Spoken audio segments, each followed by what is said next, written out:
అధ్యాయం అపోస్తుల కార్యాలు 10వ అధ్యాయం. చాలా జాగ్రత్తగా ఈ మాటను మనం చదువుకుందాం. 10వ అధ్యాయంలో ఒక ఆయన కనిపిస్తాడు మనకి. ఆయన పేరు ఏంటంటే కొర్నేలి. ఆయన పేరేంటి చెప్పండి? కొర్నేలి. ఇంగ్లీష్లో కొర్నేలియస్ అంటారు, తెలుగులోనేమో కొర్నేలి. ఆ కొర్నేలి అనే మాటకు అర్థం ఏంటంటే రాసుకోండి, కొమ్ము అని అర్థం. కొమ్ము. కొర్నేలి అనే మాటకు అర్థం ఏంటంటే కొమ్ము. చూడండి, వాక్యం చదువుదాం. 10వ అధ్యాయము 10వ వచనం నుండి 8వ వచనం వరకు నేను చదువుతున్నాను. చూడండి, అపోస్తుల కార్యాలు 10వ అధ్యాయము 10వ వచనం మొదటి వచనం నుంచి 8వ వచనం వరకు. ఇటలీ పటాలమనబడిన పటాలములలో శతాధిపతి అయిన కొర్నేలి అను ఒక భక్తిపరుడు ఒకడు కైసరయలో ఉండెను. అతడు తన ఇంటి వారందరితో కూడా దేవుని యందు భయభక్తులు కలిగిన వాడై ఉండి ప్రజలకు బహు ధర్మము చేయుచు ఎల్లప్పుడూ దేవునికి ప్రార్థన చేయువాడు. పగలు ఇంచుమించు 3 గంటల వేళ దేవుని దూత అతని వద్దకు వచ్చి కొర్నేలి అని పిలుచుట దర్శనమందు తేటగా అతనికి కనబడెను. అతడు దూత వైపు తేరి చూచి భయపడి, ప్రభువా ఏమని అడిగాను. అందుకు దూత, నీ ప్రార్థనలు నీ ధర్మకార్యములు దేవుని సన్నిధికి జ్ఞాపకార్థంగా చేరినవి. ఇప్పుడు నీవు యొప్పేకు మనుషులను పంపి పేతురు అను మారుపేరు గల సీమోనును పిలిపించుము. అతడు సముద్రపు దరినున్న సీమోను అను ఒక చర్మకారుని ఇంట దిగి ఉన్నాడని అతనితో చెప్పాను. అతనితో మాట్లాడిన దూత వెళ్ళిన పిమ్మట అతడు తన ఇంటి పనివారిలో 2 తన యొద్ద ఎల్లప్పుడూ కనిపెట్టుకొని ఉండువారిలో భక్తిపరుడకు ఒక సైనికుని పిలిచి వారికి ఈ సంగతులన్నీ వివరించి వారిని యొప్పేకు పంపెను. చిన్న ప్రార్థన చేసుకుందాం వాక్యం కొరకు. ప్రభువా, ఈరోజు నీవు సిద్ధపరిచినటువంటి వాక్యం ప్రభువా మాట్లాడుతూ ఉండగా మా హృదయాలతో ప్రభువా నువ్వు మాట్లాడు.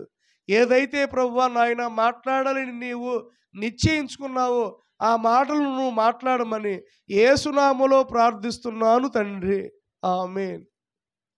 చూడండి, కొర్నేలి, ఇతని పేరేంటి? కొర్నేలి. ఇతడు భక్తిపరుడు.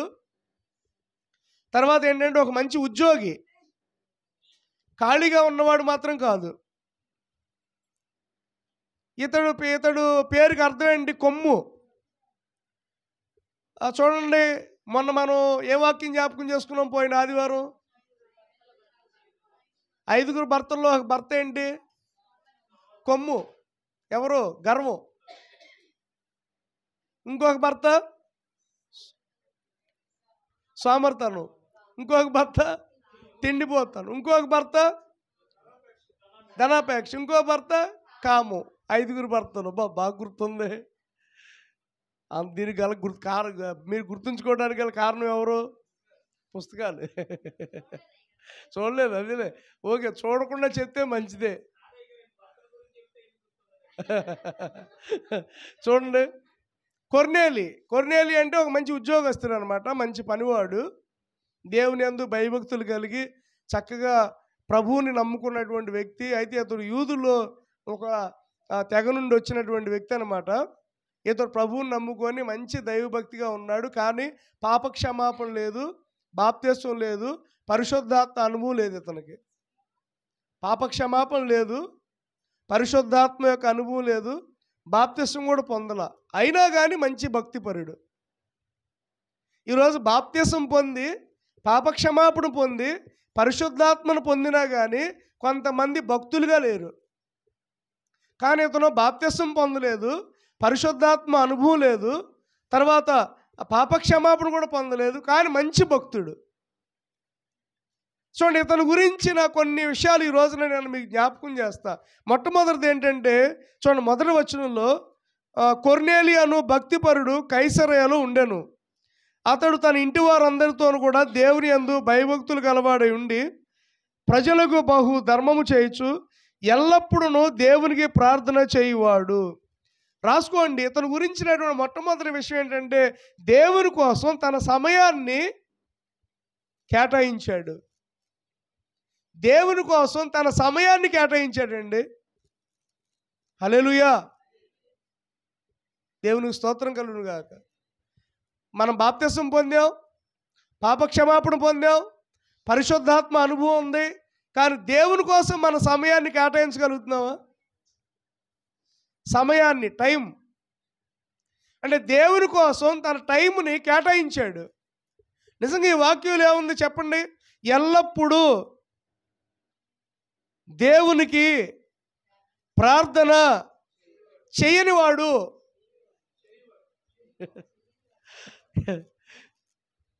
ఎల్లప్పుడూ దేవునికి ప్రార్థన చేయనివాడు. చేయనివాడా చేయవాడా? చెయ్యివాడు అంటే ఎప్పుడు కూడా, ఎల్లప్పుడూ, ఆల్వేజ్ ప్రార్థన చేస్తున్నాడు. స్తోత్రం కలుగును గాక. కానీ మనం ఎల్లప్పుడూ ఫోన్ చూస్తాం, ఎల్లప్పుడూ ఎవరోహులతో మాట్లాడతాం, ఎల్లప్పుడూ ఏదో ఒక విషయం చెప్తాం. కానీ ఇతను మాత్రం ఎల్లప్పుడూ దేవునికి ప్రార్థన చేస్తున్నాడంట. బా, ఇతను ఎవరు? చూడండి, అక్కడ ఒక మాట ఉంటుంది, శతాధిపతి. శతాధిపతి అంటే 100 మంది సైనికులకు పెద్ద. అంటే ఇతని కింద ఎంతమంది ఉంటారు పనోళ్ళు? 100 మెంబర్స్. 100 మెంబర్స్కి ఇతను రోజు పనప్పు చెప్పాలి. 100 మందికి ఇతను రోజు పనప్పు చెప్పాలి. Full busy man. ఎవరితను? శతాధిపతి. Full busy. 100 మందికి సైనికులకు, రోమా సైనికులకు అధిపతి. కానీ ఇతను 3ంటికి ప్రతిరోజు 3 అవ్వగానే ప్రార్థన చేసుకుంటాడు. ఎన్నింటికి? ప్రతిరోజు ఎన్నింటికండి? ఎన్నింటికమ్మా? ప్రతిరోజు 3ంటికి. మనం ఎక్కడుంటాం? ప్రతిరోజు 3ంటికి మన టైము. ఇతను ప్రతిరోజు 3ంటికి. శతాధిపతి అసలు ఫుల్ బిజీ. కానీ ఇతను పనేంటి? 3ంటికి ప్రార్థన చేస్తున్నాడు. హల్లెలూయా. ఎన్నింటికి?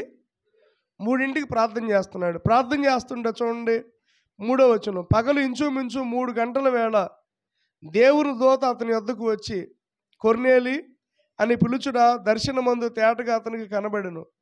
అతడు దూత వైపు తేరి చూచి భయపడి, ప్రభువా ఏమని అడిగాను. అందుకు దూత, నీ ప్రార్థనలు, నీ ధర్మకార్యములు దేవుని సన్నిధికి జ్ఞాపకార్థంగా చేరినవి. అబ్బా, ఆమేన్.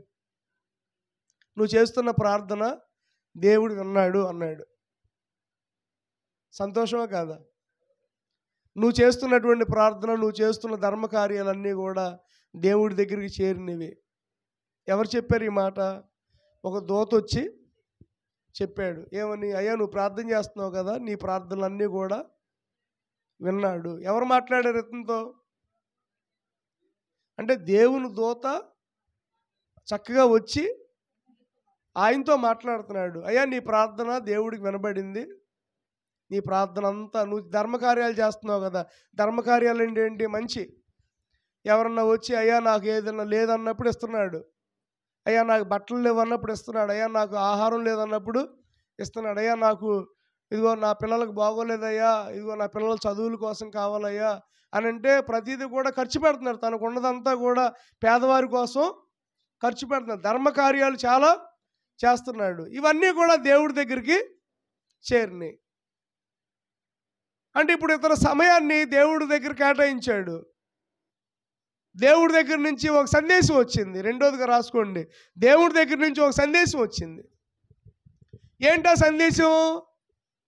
నీవు పేతురు అనే సేవకుని పిలిపించుకో, అతడితో నువ్వు వాక్యం చెప్పించుకో. ఏంటి? రెండోదిగా రాసుకోండి, దేవుని నుండి వచ్చిన సందేశానికి విధేయుడైపోయాడు. దేవుడి కోసం తన సమయాన్ని కేటాయించాడు. రెండవదిగా దేవుని కోసం తన సమయాన్ని కేటాయించిన కొర్నేలి, దేవుని సందేశాన్ని విన్న కొర్నేలి ఆ సందేశానికి ఏమైపోయాడు? ఇప్పుడు ఇతనికి వచ్చినటువంటి సందేశం ఏంటంటే, నువ్వు పేతురుని పిలిపించుకో. ఎవరిని? ఇదేంటి? దేవుడే వచ్చి మాట్లాడుతున్నాడు. దేవుడే వచ్చి తన దూత ద్వారా మాట్లాడుతున్నాడు. ఏమని? నీ ప్రార్థనలన్నీ కూడా వినబడి నీ ధర్మకార్యాలన్నీ కూడా దేవుడి దగ్గరికి వెళ్ళినాయి అని. అలాంటి కొర్నేలితో మరలా దేవుడు చెప్తున్నాడు, ఒక సేవకుడైనటువంటి పేతురు ఉన్నాడు, ఆ పేతురుని పిలిపించుకో, ఆ పేతురు వచ్చి నీకు వాక్యం చెప్పాలి అన్నప్పుడు పిల్లలు గమనించండి. మనమైతే ఏమంటాం, ఇంకా నాకు పాస్టర్ గారితో పనే ఉంది, డైరెక్ట్గా నీకు నాకే కదా, ఇంకా నాకు పాస్టర్ గారితో పనే ఉంది, ఆల్రెడీ నేను ప్రార్థన చేస్తాను, నువ్వు వింటున్నావు, దేవదూతలే నా దగ్గరకు వస్తున్నారు, ఓయ్ మందిరానికి వెళ్ళాల్సిన పని నాకు లేదు,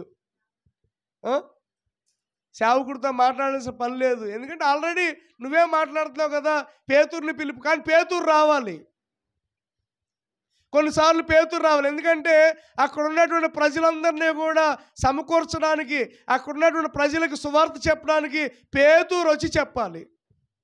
హల్లెలూయా, దేవునికి స్తోత్రం కలుగును గాక. దేవుడు ఒక్కొక్కరిని ఒక్కొక్కలాగా వాడుకుంటాడు. ఆమేన్. దేవుని నామానికి మహిమ కలుగును గాక.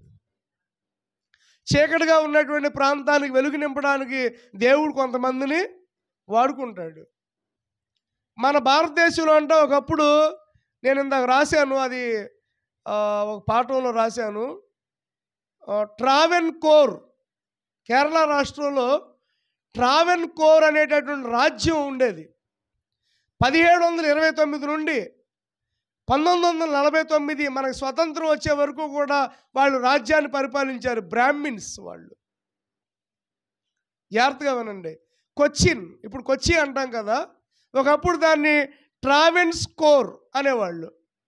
ఈ భారతదేశంలో ట్రావెన్కోర్ అనే రాజ్యాన్ని కొంతమంది బ్రాహ్మిన్స్ వారు పరిపాలించేవాళ్ళు.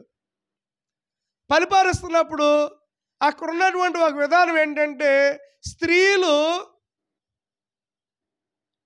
జాకెట్లు ధరించుకోకూడదు, టాప్లెస్. అంటే స్త్రీలకి, అంటే తక్కువ జాతి స్త్రీలు ఉంటారు కదా, తక్కువ జాతి స్త్రీలందరూ కూడా ఇక్కడి నుంచే ఉండాలి వస్త్రాలు, పైన వస్త్రం వేసుకోకూడదు. 1700 శతాబ్దంలో దీన్ని తీసుకొచ్చారు. అక్కడ కేరళ ప్రభుత్వంలో ఉన్న కొంతమంది బ్రాహ్మిన్స్. ఒకవేళ ఎవరైనా సరే, అంటే ఎందుకని దీన్ని తీసుకొచ్చారంటే, బ్రాహ్మణ్ అనే ఒక దేవుడికంట ఎవరు ఆడో ఎవరు మగో తెలియాలంట. అక్కడ ఒక ఆలయం ఉండేది, ఆ ఆలయానికి వెళ్ళిన స్త్రీలు కానీ పురుషులు కానీ పైన వేసుకోకూడదు, వాళ్ళ వక్షోజాలు కనపడాలంట ఆ దేవుడికి. ఏం దేవుడు అండి? మూతి మీద పెట్టి తన్నాలి దేవుడా? స్త్రీల యొక్క వక్షోజాలు చూడాలంట ఎవరు? ఆ దేవుడు. కేరళలో జరిగింది ఇది. 1700 శతాబ్దం నుండి మనకు స్వాతంత్రం వచ్చే వరకు జరిగింది. ఒకవేళ ఎవరైనా సరే తెలియక జాకెట్ వేసుకున్నారనుకోండి, వాళ్ళకి రొమ్ము పన్ను అని కట్టించుకునేవాళ్ళు. రొమ్ము పన్ను, వక్షోజాలు కోసేసేవాళ్ళు అంట. అది సినిమా కూడా తీశారు మన ఈ మధ్యన తమిళనాడు.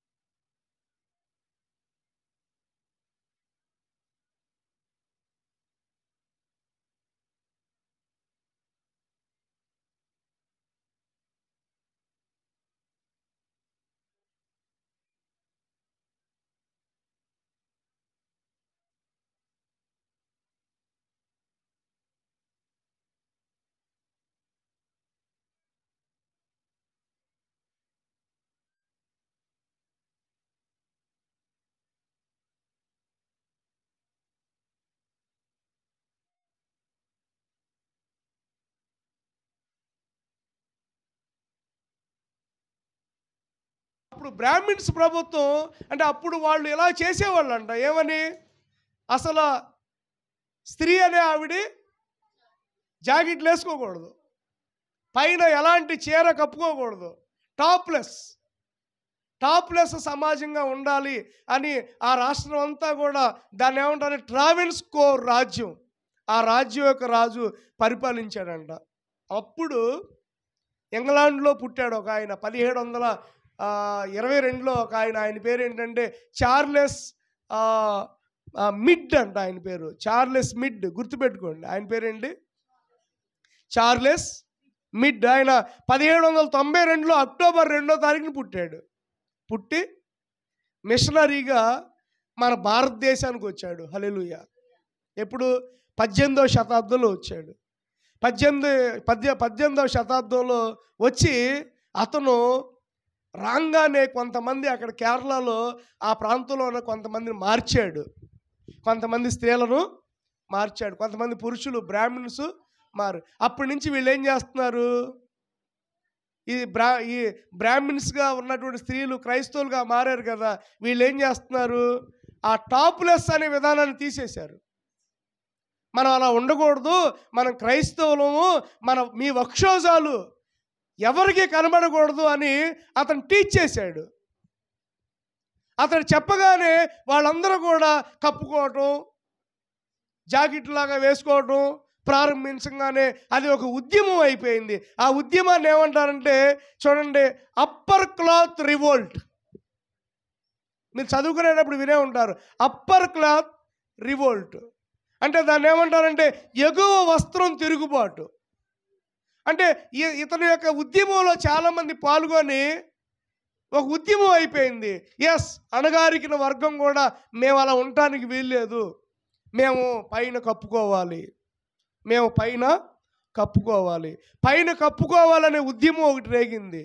అది 1813 నుండి 1859 వరకు దాదాపు 40 సంవత్సరాలు రేగింది ఆ ఉద్యమం. ఆ ఉద్యమంలో చాలామంది భారతీయులు చచ్చిపోయిన వాళ్ళు ఉన్నారు, చాలామంది స్త్రీలు చనిపోయిన వాళ్ళు ఉన్నారు, చంపబడిన వాళ్ళు ఉన్నారు. ఆ ఉద్యమం మొత్తానికి సక్సెస్ అయింది. అప్పటి నుంచి స్త్రీలు జాకెట్ తొడుక్కుంటున్నారు. ఇవాళ మీరు జాకెట్ తొడుక్కుంటున్నారంటే దానికి కారణం ఎవరంటే చార్లెస్ మిడ్ అనే ఆయన. అందుకని మీరు రేపు జాకెట్ వేసుకునేటప్పుడు, దేవా మా కోసం ఒక దైవజనుడు నువ్వు రప్పించు, లేకపోతే ఈ రోజున స్త్రీలకి భయంకరమైనటువంటి పరిస్థితి ఉండేది. దేవుని స్తోత్రం కలుగునుగా. ఈ రోజున ప్రతి వితంతువు బ్రతికుంటుందంటే దానికి కారణం ఎవరు? రాజా రామ్మోహన్ రాయ్, తర్వాత మార్టిన్ లూథర్, విలియం కేరీ. దాన్ని విలియం కేరీ ఖండించాడు, సతీ సహగమనాన్ని ఖండించాడు. భర్త చనిపోయిన తర్వాత భార్యని పాపం తీసుకెళ్ళి ఆ చితుల్లో వేసేస్తుంటే విలియం కేరీ గారు కొంతమంది భారతీయులు ఖండించారు ఇది తప్పు అని.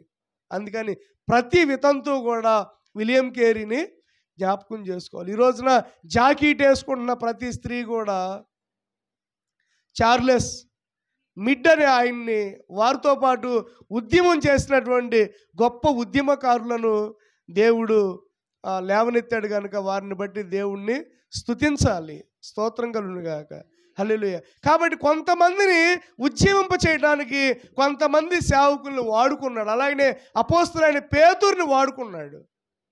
అప్పుడు వరకు అన్యుల్లో సువార్త ప్రకటించబడలా, కానీ అపోస్తలుడైన పేతురు కొర్నేలి ఇంటికి రావటం వల్ల, కొర్నేలికి సువార్త ప్రకటించడం ద్వారా కొర్నేలి ఇల్లు మార్చబడింది. ఇప్పుడు దేవుడు అంటున్నాడు, నువ్వు అపోస్తలుడైన పేతురుని పిలిపించుకో. అతడు ఎక్కడున్నాడంటే యుప్పేలో చర్మకారుని ఇంటికాడ ఉన్నాడు, నువ్వు అతన్ని పిలిపించుకో అని ఒక సువార్త వచ్చింది. ఎవరికి? కొర్నేలికి. దర్శనం ద్వారా చెప్పాడు. ఏమని? నువ్వు పాస్టర్ గారిని పిలిపించుకో, అతనితో వాక్యం చెప్పించుకో. ఇప్పుడు అతన్ని పిలిపించుకోవాలో వద్దా చెప్పండి. ఎమ్మటే ఇతను ఏం చేశారు తెలుసా? 3 మనుషుల్ని, గుర్తుపెట్టుకోండి, మీకు గుర్తుండేట్లుగా చెప్తాను. 3 మనుషులు అంటే కైసరయ నుండి యుప్పేకి దాదాపు 50 కిలోమీటర్ల దూరం. ఈ 2 కూడా ఓడరేవులు కలిగిన పట్టణాలే. యుప్పే, నేను అంతకుముందు యోనా గ్రంథం చెప్పినప్పుడు చెప్పా, యోనాని దేవుడు నినివేకి వెళ్ళమన్నప్పుడు యోనా ఎక్కడికి వెళ్తాడు? యుప్పేకి వెళ్ళి, తర్షీషుకు సరే, యుప్పేకి వెళ్ళి అక్కడ ఓడెక్కుతాడు. అంటే ఉప్పేలో ఓడలు ఉంటాయి. అంటే ఉప్పే ఇప్పుడు మన వైజాగ్లో ఎలాగైతే షిప్ యార్డ్ ఉందో, షిప్పులు ఉన్నాయో, చెన్నైలో ఎలాగైతే వాడరే ఉందో అలాగే యుప్పేలో వాడరే ఉంది. కాబట్టి పేతురు ఎక్కడికి వచ్చాడు? యుప్పేకి వచ్చాడు. అంటే ఇప్పుడు ఉదాహరణకు మీకు చెప్పాలంటే పేతురు గన్నవరం వచ్చాడు. అర్థమవుతుందండి? పేతురు గన్నవరం వచ్చాడు. తేలపురంలో కొర్నేలు ఉన్నాడు. ఎగ్జాంపుల్ సుమారుగా. కొర్నేలుతో అన్నాడు, నువ్వు పేతురుని పిలిపించుకో అన్నాడు. ఇప్పుడు 3 మనుషులు పంపించాడు. ఎవరి కోసం? ఇప్పుడు పేతురు పిల్లలు గమనించండి, మనం అడ్రస్ ఒక వ్యక్తి మనకి చెప్పినప్పుడు పదే పదే అడుగుతాం, ఎక్కడండి ఎక్కడండి ఎక్కడండి అని. పేతురు అన్నాడు 3 మనుషులతో, మీరు యుప్పేలో చర్మకారుని ఇంటికాడ ఉన్నాడు పేతురు, పాస్టర్ గారిని పిలుచుకొని రండి అయ్యా అని 3 పంపించారు. వీళ్ళు వెళ్ళారండి. వీళ్ళు వెళ్ళంగానే పేతురుకి అక్కడ ఒక దర్శనం వచ్చింది. హల్లెలూయా. కొర్నేలుకి ఇక్కడ దర్శనం వచ్చింది. చూడండి, పేతురుకి 9వ వచనం నుంచి చదవండి. 10వ అధ్యాయం 9వ వచనం నుండి.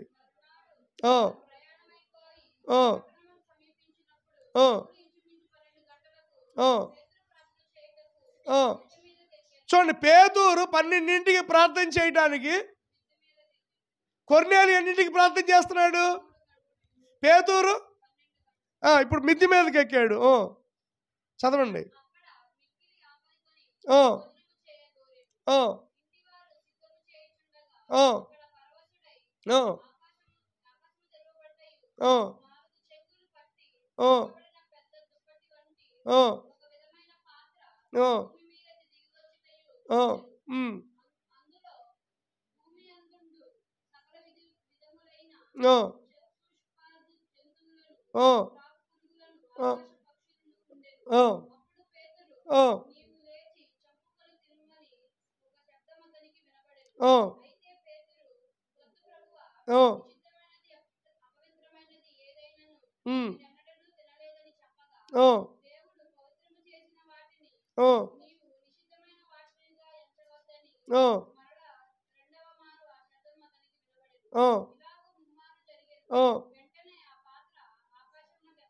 దేవుని స్తోత్రం.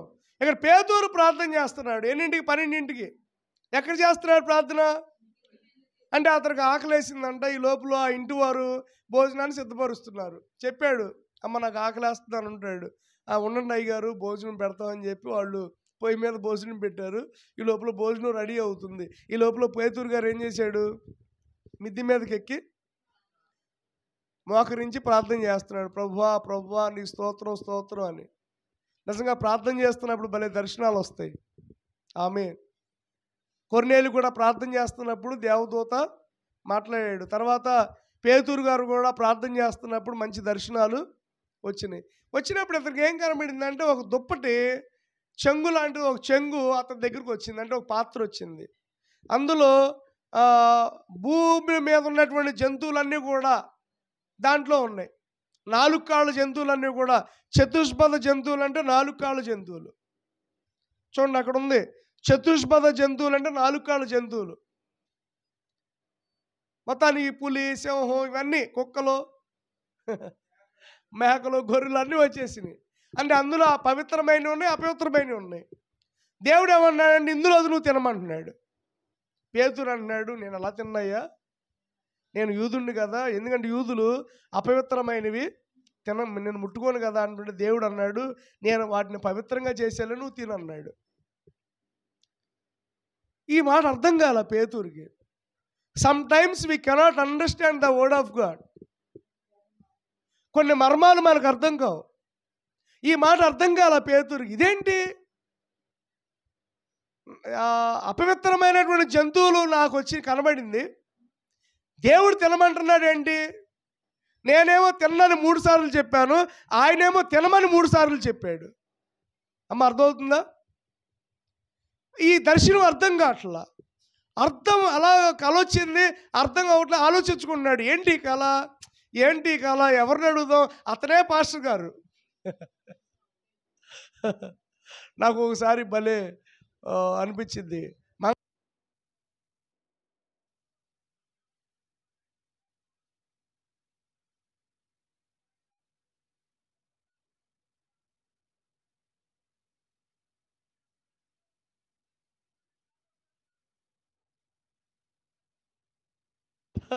అలాగే ఇప్పుడు గమనించండి. ఇప్పుడు చూడండి, మీకు ఏదైనా దర్శనం వచ్చిందనుకోండి, పాస్టర్ గారి దగ్గరికి వచ్చి అడుగుతారు, అయ్యగారు మరి నాకు ఇలా దర్శనం వచ్చిందండి ఏంటండి అని. నాకు దర్శనం వస్తే, అలాగే పేతురుకు దర్శనం వచ్చింది, ఆలోచించుకుంటున్నాడు. కింద వాళ్ళని అడుగుదా ఉంటేనేమో అడగలేరుగా. ఇప్పుడు డాక్టర్ గారికి అనారోగ్యం వచ్చింది అనుకోండి, ఎక్కడికి వెళ్తాడు? మళ్ళీ డాక్టర్ దగ్గరికి వెళ్తాడు. మళ్ళీ చూడండి, ఎంతోమంది డాక్టర్లు చూస్తారు, వాళ్ళకి అనారోగ్యాలు రావా?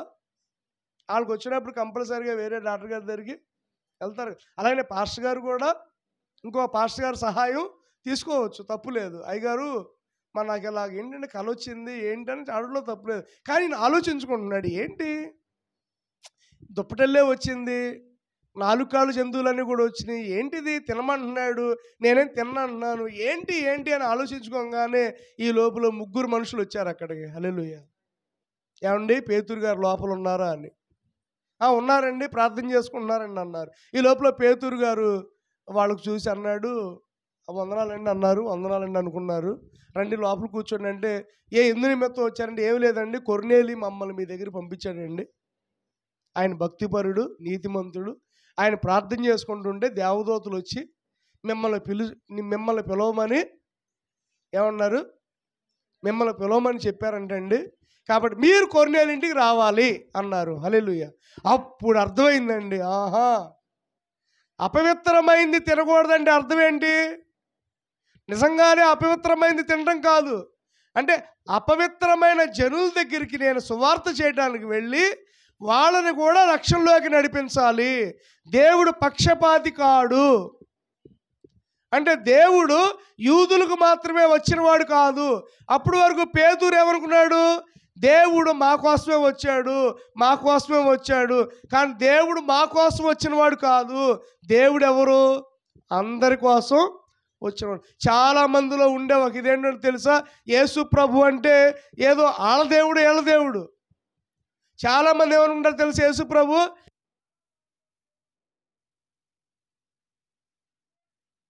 నిజంగా వాళ్ళ దేవుడు కాదు, అందరి దేవుడు. స్తోత్రం కలుగును గాక. మరి జనాలు ఎందుకంటారో తెలియదు. కొంతమంది అంటారు జనాలు, ఆయన అమెరికా వాడు అంటారు. అసలు అమెరికా పుట్టింది, అమెరికా చరిత్ర వచ్చింది మొన్నండి. అమెరికా పుట్టక ముందే ఆయన ఉన్నవాడు. దేవుని స్తోత్రం. నిజం చెప్పాలంటే ఆయన మనవాడు. అంటే మనవాడు అంటే మనది ఏ ఖండం? యేసుప్రభు ఏ ఖండంలో పుట్టాడు? ఆసియా ఖండంలో పుట్టాడండి. యెరూషలేం ఎక్కడుంది? ఆసియా ఖండంలో ఉంది. అది మనం చేసుకున్నటువంటి అదృష్టం. 7 ఖండాల్లో మన భారతదేశం ఆసియా ఖండంలో ఉంది. మనకి కొంచెం పైన యెరూషలేం ఉంది. ఎంతో దూరంలో లేదండి. యెరూషలేము అమెరికా అంత దూరమేం కాదు. యెరూషలేము ఆస్ట్రేలియా అంత దూరమే కాదు. మీరు ప్రపంచ మ్యాప్లో చూస్తే అర్థమైద్ది. ఏం లేదు, మనకి కొంచెం పైనే ఉంటుంది. ఎక్కడ ఏంటిది అంటే, ఇప్పుడు యేసు ప్రభు ఎవరు వాడు? అమెరికా దేవుడు కాదండి ఆయన. అలాగనే పేతురు అనుకుంటున్నాడు యేసు ప్రభు మన కోసం వచ్చాడు, మనవాడు అనుకున్నాడు. కానీ దేవుడు అన్నాడు, అయ్యా నీవు అన్ని జనులు కూడా సువార్త ప్రకటించాలి, కాబట్టి కొర్నేలి ఇంటికి నువ్వు వెళ్ళాలన్నాడు. మొత్తానికి బయలుదేరాడు. హల్లెలూయా. మొత్తానికి కొర్నేలి ఇంటికి పేతురు వచ్చాడు. ఆమేన్. ఇప్పుడు చూడండి, కొర్నేలి విషయంలో 3వదిగా రాసుకోండి. కొర్నేలి విషయంలో ఇప్పుడు మొట్టమొదటిగా ఏంటి, తన సమయాన్ని దేవుడికి ఇచ్చేశాడు. రెండవదిగా తన దేవుని నుండి వచ్చిన సందేశానికి విధేయుడు అయిపోయాడు. మూడవదిగా దేవుని సేవకుణ్ణి గౌరవించాడు. దేవుని సేవకుణ్ణి చదవండి, 10వ అధ్యాయము 23వ వచనం.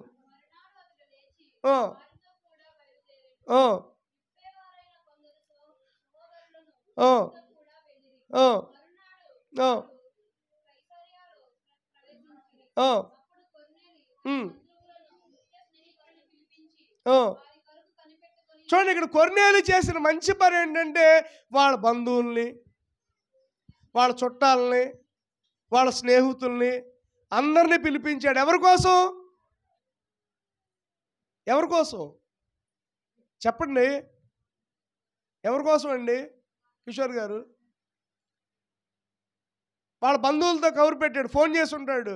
మరే మీరందరూ అర్జెంటుగా రండి. పేతురు అనే ఒక ఆయన్ని దేవుడు నన్ను పిలిపించమన్నాడు, ఆయన వాక్యం బాగా చెప్తాడంట, ఆయన వాక్యం విందురు కానీ రండి అని ఎవరిని పిలిచాడు చెప్పండి? బంధువుల్ని. తర్వాత స్నేహితులు, అరే అరే ఎక్కడున్నారా మీరు, అరే రండి వచ్చేయండి. పేతురు అనే ఆయన మన ఇంటికి వస్తున్నాడు.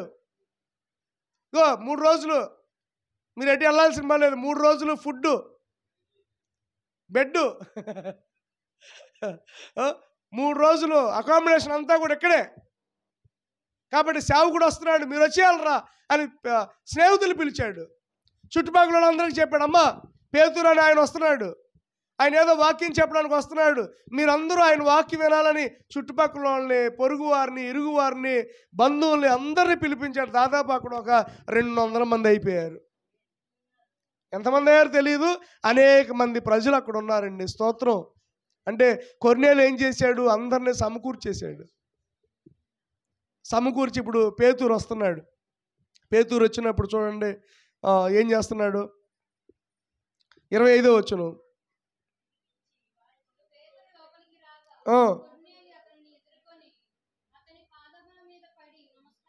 చూడండి కొర్నేలు చేస్తున్నటువంటి ఒక అంటే మంచి గౌరవించాడు, సేవకుడిని గౌరవించాడు, వందనాలు చెప్పాడు. వందనాలండి అయ్యగారు అన్నాడు. ఓకే, వందనాలు మట్టుకు బాగానే ఉంది. కొర్నేలు చేసినటువంటి ఒక చిన్న పొరపాటు ఏంటంటే కాళ్ళ మీద పడి నమస్కారం పెడుతున్నాడు. అదే ఇప్పటి కాల సేవకులు అనుకోండి ఏమంటారు తెలుసా, okay okay God bless God bless. కానీ పేతురు దాన్ని ఖండించాడు. పేతురు నాలంటోడే. నా కాళ్ళ మీద కూడా చాలామంది నమస్కారం పెడతారు. మన సుశీల వాళ్ళ అక్కళ్ళ ఇంటికి వెళ్ళాం. ఏ ఊరు? మీర్జాపురం. వాళ్ళ పిన్ని గారింటికి అనుకుంటే వెళ్ళాం. ఆవిడ ప్రార్థన అంతా అయిపోయిందండి, చర్చికి వెళ్తారంట. వాళ్ళు కాళ్ళ మీద పడి నమస్కారం చేస్తుంది. ఏమన్నా చేస్తుందా లేదా? అప్పుడు ఏమన్నాను నేను, ఓకే అమ్మా very good God bless you. కాదండి, అసలు నమస్కారం పడినప్పుడు నేను చెప్పాను, అమ్మ అలా చేయకూడదు, వందనాలు చెప్పండి, మంచినీళ్ళు ఇవ్వండి, లేదా డ్రింక్ తెచ్చి ఇవ్వండి, లేదా భోజనం పెట్టండి కడుపు నిండా, కానీ సేవకుడి కాళ్ళ మీద పడకూడదు. సుజాత గారు వెరీ గుడ్, బాగా చెప్పారు. RCM వాళ్ళు, CSI వాళ్ళు, ఇంకో సంస్థ ఉందిలే అండి ICM, మరణాత వాళ్ళు, వీళ్ళందరూ కూడా పిల్లలు గమనించండి. ఫోటోలకు దండాలు పెడతారు, సేవకుడికి దండాలు పెడతారు, కాళ్ళు మొక్కుతారు. అలా చేయకూడదు. పేతురు అన్నాడు చూడండి ఇక్కడ, ఏమన్నాడు?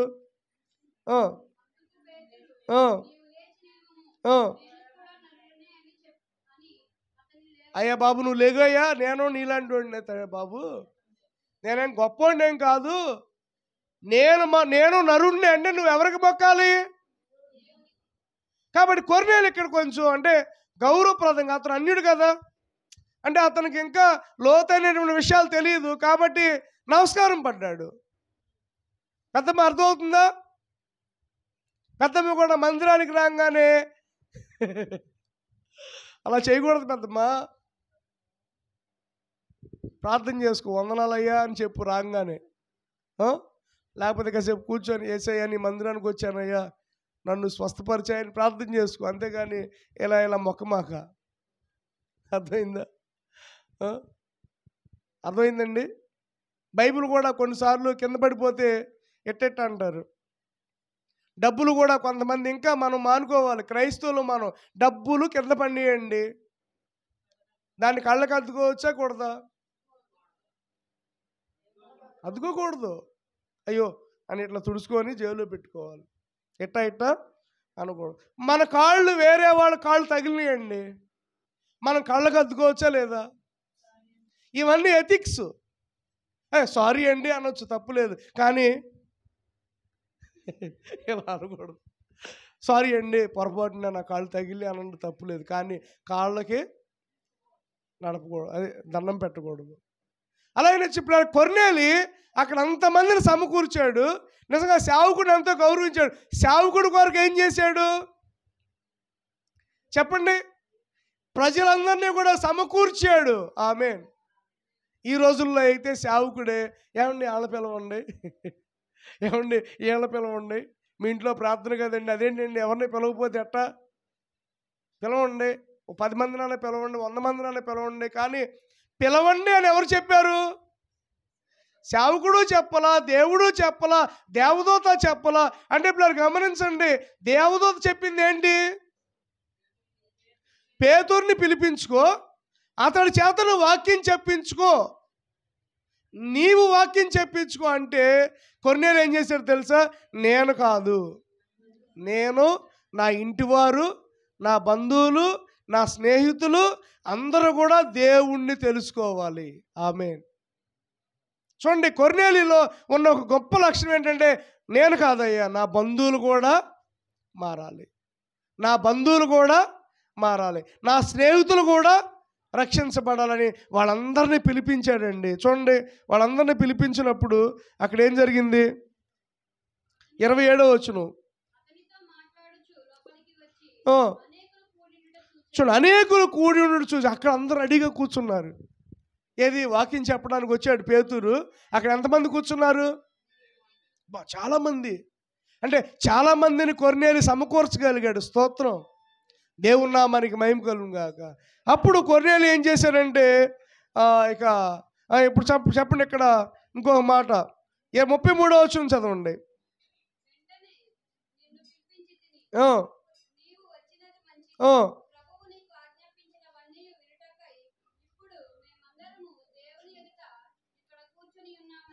చూడండి, మీరందరూ ఇప్పుడు ఇక్కడ ఎందుకు కూర్చున్నారు? చెప్పండి, ఇక్కడ మీరందరూ ఎందుకు కూర్చున్నారు? కొర్నేలి ఏమన్నాడంటే, ప్రభువు నీకు ఆజ్ఞాపించినవన్నీ వినడానికి మేమందరము దేవుని ఎదుట ఎక్కడ కూర్చున్నాం అంటే, ఇప్పుడు ఎవరు ఎదుట? మీ ఎదుట ఎవరున్నారు? Very good. ఎవరున్నారండి? దేవుడి ఎదుట మీరు కూర్చున్నారు. దేవుడు ఇక్కడ ఉన్నాడు, ఆయన పక్కనుండి నేను చెప్తున్నా. ఇక్కడ దేవుడు ఉన్నాడు, దేవుడు ఎదుట మీరు ఉన్నారు. ఇప్పుడు నేను ఎక్కడున్నా? విశ్వాసులేమో దేవుడు ముందుంటారు, సేవకుడేమో దేవుడు పక్కన ఉంటాడు. అంటే సేవకుడికి విశ్వాసులకి తేడా ఏంటంటే, విశ్వాసులేమో దేవుడు ముందుంటారు, సేవకుడేమో దేవుడు పక్కన ఉంటాడు. అంటే సేవకుడుగా ఉన్నాడు ఎంత గొప్ప భాగ్యమో. ఆమె నిజమే కదా? మీ అందరి ముందుంటాడు దేవుడు, మాకు పక్కనుండి మాలో ఉండి మాట్లాడిస్తాడు. ఇప్పుడు చూడండి ఏమన్నాడు? నీకు ఆజ్ఞాపించిన సంగతులన్నీ మేము వింటాం. ఆమేన్. ఈ రోజున మీరు రాసుకుంటున్నటువంటి ఇవన్నీ కూడా దేవుడు ఆజ్ఞాపించినవి. మీరు వీటిని ఏం చేయాలి? వినాలి, వాటిని అంగీకరించాలి, అవి విలువైనవిగా ఎంచాలి. దేవుని స్తోత్రం కలుగును గాక. అందుకని మేము అందరం కూర్చున్నాం అన్నాడు. ఇప్పుడు చూడండి, ఈయన చెప్తున్నాడు. ఇప్పుడు 36వ వచనం నుండి చూద్దాం. 34 నుంచి 34, 35, 36.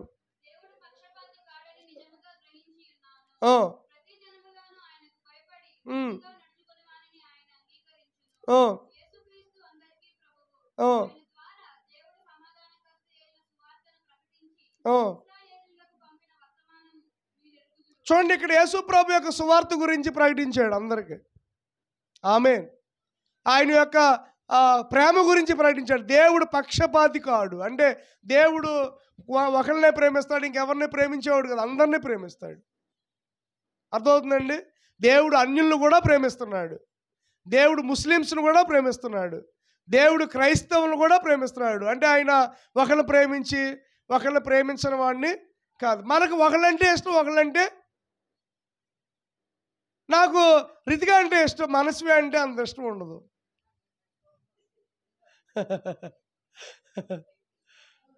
అంటే మనలో ఏముంది అంటే, రితిక చక్కగా నవ్వుద్ది, ముద్దు ముద్దుగా ఉంటుంది కాబట్టి రితిక అంటే ఇష్టం, మనస్వి అంటే అంత ఇష్టం ఉండదు. ఎగ్జాంపుల్, నిజంగా అదిలే అండి ఎగ్జాంపుల్.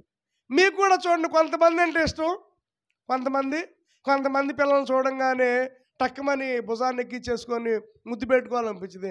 కొంతమంది భుజాన్ని ఎక్కుతున్నా కానీ వద్దులే అంటాం. మనం స్వార్థపరులం, కానీ దేవుడు స్వార్థపరుడు కాదు. God is not partial. దేవుడు పక్షపాతి కాడు, అందరినీ ఆయన ప్రేమిస్తున్నాడు. స్తోత్రం కలుగును గాక. హల్లెలూయా. దేవుని నామానికి మహిమ కలుగును గాక. దేవుడు అందరినీ ప్రేమిస్తున్నాడు, పక్షపాతి కాడు. కాబట్టి ఇప్పుడు యేసు ప్రభు సువార్త గురించి చెప్పాడు, యేసు ప్రభు రక్షణ గురించి చెప్పాడు, యేసు ప్రభు మార్గాల గురించి చెప్పాడు. చెప్పంగానే చూడండి ఇప్పుడు ఇక్కడ ఏం జరిగిందంటే 40వ వచనం నుంచి చదవండి, 41 నుంచి చదవండి.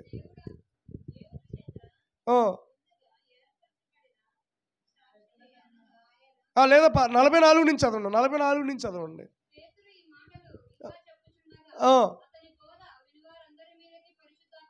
ఆమేన్. చూడండి, పేతురు ఇక్కడ వాక్యం చెప్తున్నాడు. పేతురు వాక్యం చెప్తుంటే ఆ వాక్యం విన్నటువంటి వారందరి మీదకి ఏమొచ్చింది? పరిశుద్ధాత్మతో నింపబడ్డారు. ఆమేన్. అంటే కొర్నేలి అంతకుముందు పరిశుద్ధాత్మ నడిపింపు లేదు, పాపక్షమాపణ అనుభవం లేదు. తర్వాత ఇంకా చదవండి 46 కూడా.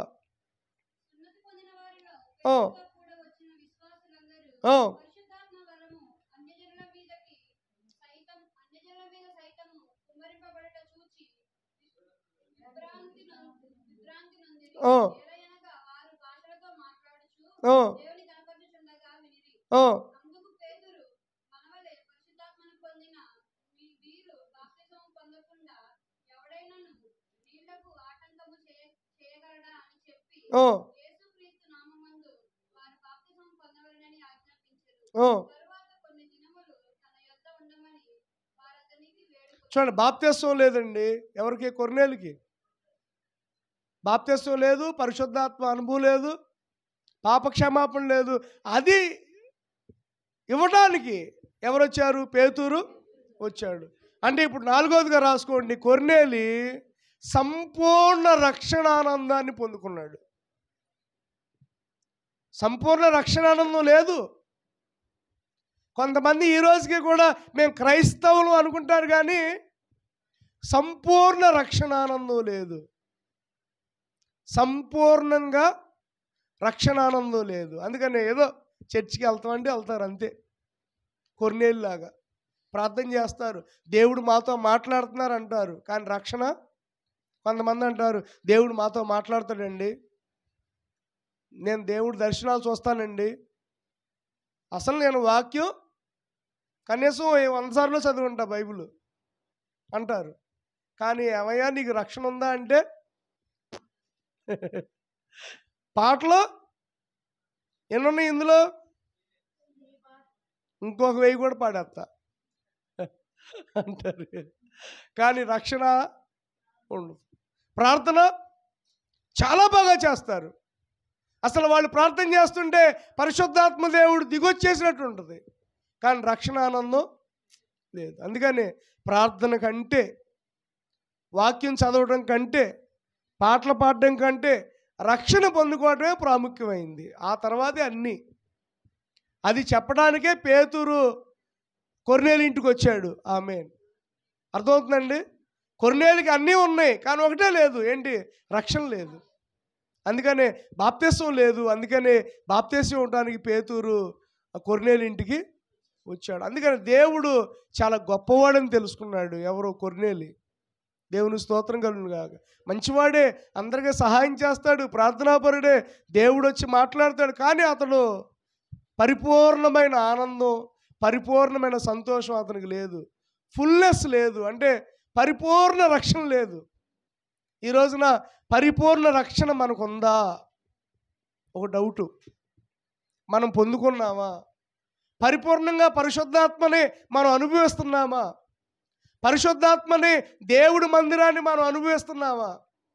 దేవుడి సన్నిధిని మనం అనుభవిస్తున్నామా? చూడండి, సహవాసం అంటే ఏంటి? అపోస్తుల బోధ ఎందును, ప్రార్థన చేయటి ఎందును, రొట్టె విరుచుడు ఎందుకు వందును, ఎడతెగక. కానీ కొంతమంది అలా ఉంటున్నారా? ఆదివారం వస్తాం, వెళ్ళిపోతాం, మళ్ళీ బుధవారాలు లేదు, శనివారాలు లేదు, శుక్రవారాలు లేవు, లేదా మధ్యలో ఎవరింటికన్నా ప్రార్థన లేదు. ఓన్లీ మెరుపు తీగలాగా వచ్చి వెళ్ళిపోయేటటువంటి అనుభవంలో ఈరోజు చాలామంది ఉంటున్నారు. మన సంఘం అనే కాదు, వేరే సంఘం అనే కాదు, చాలామంది అలాగే ఉంటున్నారు. కానీ దేవుడితో పరిపూర్ణమైనటువంటి రక్షణ ఆనందం అనేది ఎవరికి ఉండట్లేదు ఈ రోజున. అది చూస్తుంటే చాలా బాధగా ఉంటుంది. కొర్నేలి ప్రియులారు గమనించండి, ఆ రక్షణ ఆనందాన్ని పొందుకోగలిగాడు. కొర్నేలి ప్రియులారు గమనించండి, గర్వం లేదు ఆయనలో. కొర్నేలిలో ప్రియులారు గమనించి ఒక సేవకుడు, దేవుడే మాట్లాడాడు, అయినా కానీ తోటి సేవకుడిని గౌరవించాడు. ఈ రోజున తోటి సేవకుడిని గౌరవించట్లా. బాధాకరమైనటువంటి విషయం ఏంటంటే విశ్వాసులు గౌరవించట్లా సేవకుడిని, కొన్నిసార్లు సేవకులు కూడా గౌరవించట్లా. పెద్ద సేవకుడిని అయితే గౌరవిస్తారు, చిన్న సేవకుడిని ఎవరో గౌరవించరు. పేతురు ఒక్కడే వచ్చాడు కొర్నేలి ఇంటికి. ఆయనతో పాటు కొంతమంది విశ్వాసులు కూడా వచ్చారు. కానీ కొర్నేలి అతన్ని ఎక్కడి నుంచి వచ్చాడు, ఏంటి, నీ చర్చ్ ఉందా, ఏం అడగల. నిజంగా ఈరోజు నేను చాలామంది కొన్నిసార్లు గమనించండి, మీ సంఘం ఉందండి, అది పెద్ద చిన్నదా, ఏది పెళ్లి చూపులకి వెళ్తే ఆస్తులు అడుగుతారు చూసారా? పెళ్లి చూపులకి వెళ్తే ఏమడుగుతారు? ఏమన్నా ఎన్ని ఎకరాలు ఉంది మీకు పొలం, మీకు బంగారం ఎంత ఉంది, మీకు బ్యాంక్ బ్యాలెన్స్ ఎంత ఉందని అడుగుతారు. ఇప్పుడు పాస్టర్లు కూడా అలాగే అడుగుతున్నారు, ఏమండి ఎంత సంపాదించారు మీరు, ఎంత ఉందండి, ఎన్ని భూములు కొన్నారండి, లేదా ఎన్ని సంఘాలు ఉన్నాయండి, ఎంత ఆస్తి ఉందండి అని అడుగుతారు. కానీ ఇప్పుడు గమనించి పేతురుకి ఏమీ లేదు, నథింగ్. వచ్చాడు, చర్మకారుని ఇంటికాడ ఉన్నాడు, అక్కడ పరిచర్య చేశాడు. ఆ తర్వాత కొర్నేలి ఇంటికాడ పరిచర్య చేశాడు, వెళ్ళిపోయాడు, అంతే. అలాగనే పేతురులాగా మనం ఉన్నప్పుడు దేవుడు మనల్ని ఆశీర్వదిస్తాడు. కొర్నేలిలాగా మనం ప్రార్థన చేసినప్పుడు ఇద్దరు కూడా చూడండి, ఇద్దరిలో కూడా మూడు విషయాలు కనబడతాయి. ఇద్దరు ప్రార్థన చేశారు. ఆయన కొర్నేలితో ఏమన్నాడు దేవుడు, నువ్వు పిలిపించుకో అన్నాడు. ఎవరిని? పేతురుతో ఏమన్నాడు, నువ్వు వెళ్ళి చెప్పు అన్నాడు. అంటే ఇద్దరికి కూడా ఆజ్ఞాపించాడు దేవుడు. కొర్నేలితో అన్నాడు, నువ్వు పాస్టర్ గారిని పిలిపించుకొని వాక్యం చెప్పుకో అన్నాడు. కొర్నేలి లోబడ్డాడు లేదా? తర్వాత పేతురుతో ఏమన్నాడు, నువ్వు వెళ్ళి వాక్యం చెప్పు అన్నాడు. పేతురు లోబడ్డాడు. అంటే ఇద్దరు ప్రార్థన చేశారు, ఇద్దరు లోబడ్డారు. తర్వాత పేతురు వాక్యం చెప్పాడు, కొర్నేలి వాక్యాన్ని విన్నాడు. ఆమేన్. పేతురు వాక్యం చెప్పాడు, కొర్నేలి వాళ్ళ కుటుంబం అంతా కూడా వాక్యాన్ని విన్నారు. అంటే వాళ్ళిద్దరిలో ఉందేంటి? వాక్యమే. పేతురు వాక్యం చెప్పాడు, కొర్నేలి వాక్యాన్ని విన్నాడు. అందుకనే వాళ్ళల్లో ఉందేంటి? వాక్యం. దేవునికి స్తోత్రం కలుగునుగాక. అంటే వాళ్ళిద్దరిలో ఏముంది? మళ్ళీ ఇంకోటి కనబడుతుంది వాళ్ళిద్దరిలో, ప్రేమ. కొర్నేలి కూడా ధర్మకార్యాలు చేస్తున్నాడు, పేతురు కూడా అన్యులు ప్రేమిస్తున్నాడు. అయ్యో వాళ్ళ దగ్గరికి వెళ్ళి సువార్త ప్రకటించాలి. తర్వాత వాళ్ళిద్దరిలో ఇంకోటి కనబడుతుంది, భారం. ఏంటి భారం? నశించిపోతున్నటువంటి వారికి సువార్త ప్రకటించాలి అన్న భారం ఎవరిలో ఉంది? పేతురులో ఉంది. అందుకనే అంత ప్రయాణం చేయగలిగాడు. కారు వేసుకొచ్చారా? చెప్పండి. ముగ్గురు వచ్చారు కదా, అదే ఈ రోజుల్లో అయితే మాకు కారు కావాలి. ఓ పాస్టర్ గారిని పిలవడానికి కొంతమంది విశ్వాసులు వెళ్ళారంట.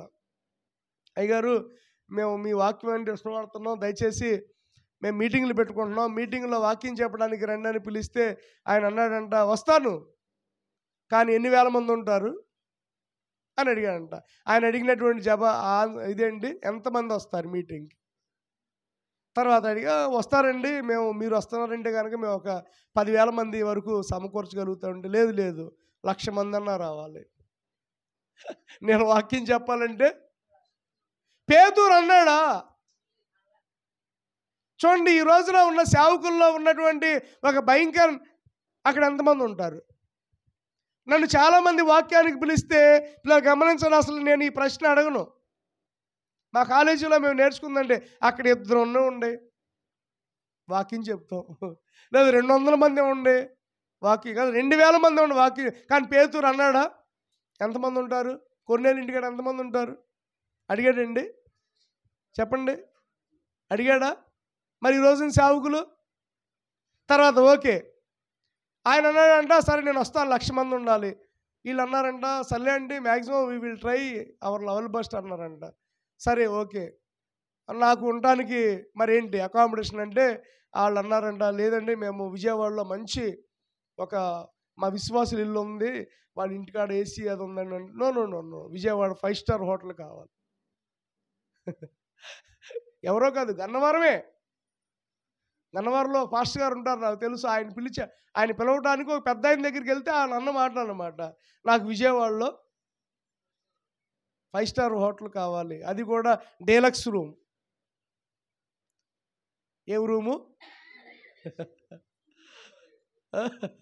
అదే సూట్ రూమ్, మాకు సూట్ రూమ్ కావాలి అన్న. సరేనండి ఓకే మేము ట్రై చేస్తానన్నా. తర్వాత విజయవాడ నుంచి మళ్ళీ గన్నవరం రావడానికి ఒక మంచి కారు, ఏంటిదండి మంచి కారు.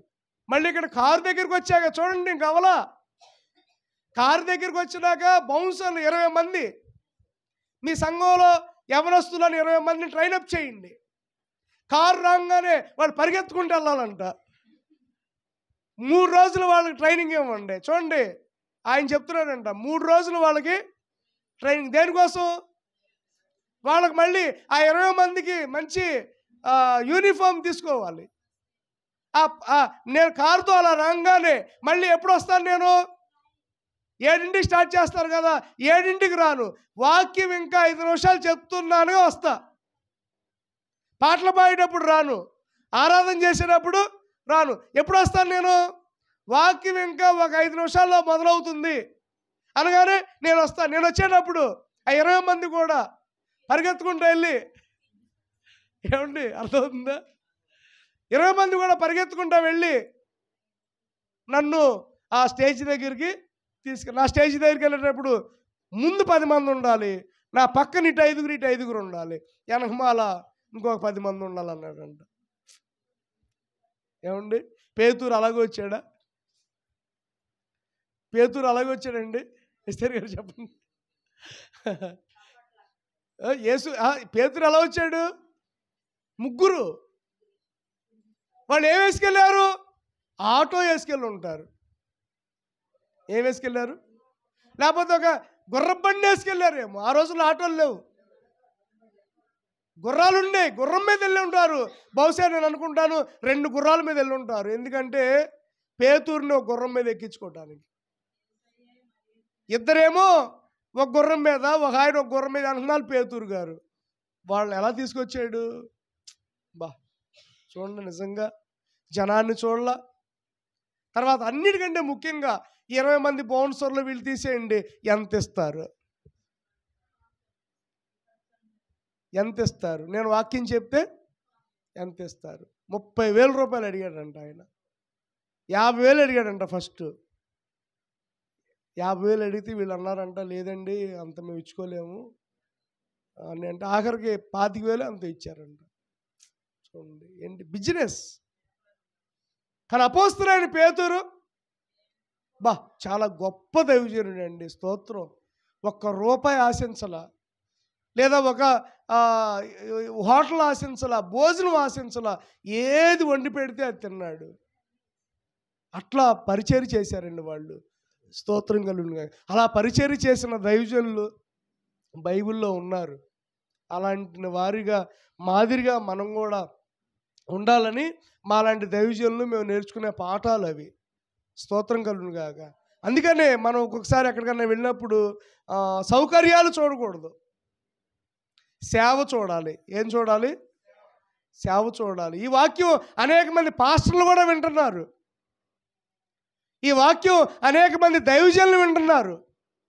దైవజనులు అయిన మనం పేతురులాగా ఉండాలి, కొర్నేలులాగా ఉండాలి. అంతేగాని లోక సంబంధమైనటువంటి వారిగా మనం ఉండకూడదు అని ఈ వాక్యం దేవుడు ప్రకటిస్తున్నాడు. కాబట్టి ఒక్కడి కోసం సాధు సుందర్ సింగ్ గారు కొన్ని వేల కిలోమీటర్లు నడుచుకుంటూ వెళ్ళారంటండి. ఎంతమంది కోసం? సాధు సుందర్ సింగ్ గారు ఆ భయంకరమైనటువంటి మంచు కొండల్లో నడుచుకుంటా ఒక్క ఆత్మ కోసం వెళ్ళాడంటండి. కానీ ఈ రోజున 100 మంది ఉంటేనే మేము వస్తాం, 1000 రూపాయలు ఇస్తేనే మేము వస్తాం, తర్వాత జనాలు ఉంటేనే మేము వస్తాం, బౌన్సర్లు ఉంటేనే మేము వస్తాం. లేకపోతే మాకు ఒక ఏసీ రూమ్ ఉంటేనే మేము వస్తాం. అంతా కూడా ఏమైపోయిందంటే బిజినెస్ అయిపోయింది. పిలిచేవాళ్ళు అలాంటి వాళ్ళని పిలుస్తున్నారు, వాళ్ళు కూడా అలాగే అవుతున్నారు. కానీ దేవుని సేవ ఎంతో గొప్ప భాగ్యం. పేతురుకి దేవుడు తోడుగా ఉన్నాడు, కొర్నేలికి దేవుడు తోడుగా ఉన్నాడు. అలాగనే ఈరోజు నీకు నాకు కూడా దేవుడు తోడుగా ఉన్నాడు. ఆమేన్. పేతురు చేసిన పరిచర్య మనుషులు ఎవరు చూడలా, కానీ ఎవరు చూశారు? అందుకనే దేవుడు ఈ గ్రంథంలో దేవుడు లిఖించాడు. ఇందాక మా ఆశ్రయ ఆరాధన పాట పాడింది కదా, అది నేర్చుకోండి. నేను కూర్చుండుట, లేచి ఉండుట, నేను కూర్చోవటం, నేను లెగటం అంటే దాని అర్థం ఏంటి? నా పరిచర్య, నా విధానం అంతా ఆయనకి తెలుసు. కాబట్టి ఎవ్రీథింగ్ హీ నోస్, ప్రతిది కూడా దేవుడు తెలిసినవాడు. కాబట్టి కొర్నేలిని ఆశీర్వదించినట్లుగా, పేతురుని ఆశీర్వదించినట్లుగా ఈ మధ్యాహ్నం ప్రభు నిన్ను ఆశీర్వదించునుగాక. దేవుడు దీవెన, ఆశీర్వాదాలు, రక్షణ, ఆ పరిశుద్ధాత్మ అనుభవం, ఆ బోధ విన్నందరి మీదకి పరిశుద్ధాత్మ దేవుడు దిగి వచ్చినట్లుగా ఈ రోజున ఈ బోధ వింటున్న మనందరి మీదకి పరిశుద్ధాత్మ దేవుడు దిగి వచ్చునుగాక, నీ మీదకి వచ్చునుగాక, నీ కుటుంబంలో ఉండునుగాక, నీ జీవితంలో ఉండునుగాక. ఆయన సన్నిధి, ఆయన ముఖకాంతితో మనల్ని ఆశీర్వదించునుగాక. ప్రార్థన చేసుకుందాం, తల్ల వంచండి, ప్రార్థన చేసుకుందాం. పేతురు అలాగనే కొర్నేలి గురించి ఇక్కడ కొన్ని విషయాలు మనం జ్ఞాపకం చేసుకున్నాం. కొర్నేలి తన సమయాన్నంతా కూడా దేవుడి కోసం కేటాయించాడు. ఈ రోజున నువ్వు నీ సమయాన్ని దేనికోసం కేటాయిస్తున్నావు? ఫోన్ కోసమా, లేదా పని కోసమా, లేకపోతే కుటుంబం కోసమా, లేదా పిల్లల కోసమా? నీవు కనుక నీ సమయాన్ని దేవుడి కోసం కేటాయిస్తే ఆయన కృప నీ పిల్లలతో ఉంటుంది, నీ వ్యాపారంతో ఉంటుంది, నీ పనితో ఉంటుంది, నీ జీవితంతో ఉంటుంది. కాబట్టి నీ సమయాన్ని ఆయన కోసం కేటాయించమని మనం నేర్చుకుందాం. అలాగనే కొర్నేలి దేవుడి నుంచి వచ్చిన సందేశానికి లోబడ్డాడు. అలాగని ఈ రోజున ఒక సందేశాన్ని నీకు ఇచ్చాడు, ఆ సందేశానికి నువ్వు లోబడుతున్నావా? ప్రియ సహోదరి, ప్రియ సహోదరుడా, దేవుడిచ్చిన సందేశానికి నువ్వు లోబ